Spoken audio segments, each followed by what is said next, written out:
एक दफ़ा का जिक्र है कि एक बूढ़ी औरत जिसका नाम मारिया था, गांव के किनारे पर एक छोटे से कॉटेज में रहती थी। वो 80 साल की थी और उसका जिस्म कमज़ोर हो चुका था, लेकिन उसका दिमाग अब भी तेज था।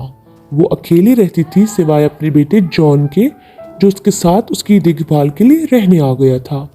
जॉन एक मेहरबान और नरम दिल इंसान था जो हमेशा अपनी माँ के लिए वक्फ रहा।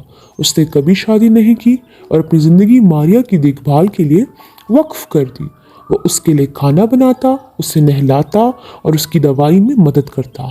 एक दिन मारिया सख्त बीमार पड़ गई, जिसकी वजह से वो बिस्तर पर पड़ गई और जॉन उसका मुस्तकिल देखभाल करने वाला बन गया। वो उसे खाना खिलाता, उसके बिस्तर की चादर बदलता और उसका हौसला बुलंद करने के लिए उसे गाने गाता।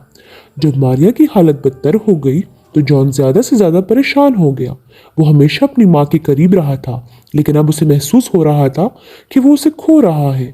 उसने उसका हाथ पकड़ा, आंखों में आंसू भर आए और उससे रोकने की इल्तिजा की। मारिया ने कमज़ोर लेकिन पुख्ता आवाज़ में जॉन से कहा कि वो उस पर फ़ख्र करती है और उसे अल्फाज से ज़्यादा प्यार करती है।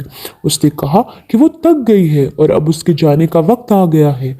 जॉन ने अपनी माँ को अपनी बाहों में थाम लिया और बेतहाशा रोता रहा।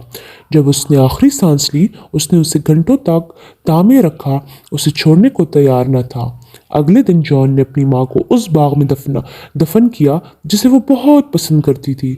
उसने उसकी कब्र पर एक गुलाब का पौधा लगाया और रोज़ाना उससे मिलने आता, अपनी ज़िंदगी की कहानियाँ सुनाता और उन यादों को ताज़ा करता जो उन्होंने बांटी थी। मरने के बाद भी मारिया की मोहब्बत उसके बेटे के लिए बरकरार रही और जॉन को यकीन था कि वो रूह में अब भी उसके साथ है।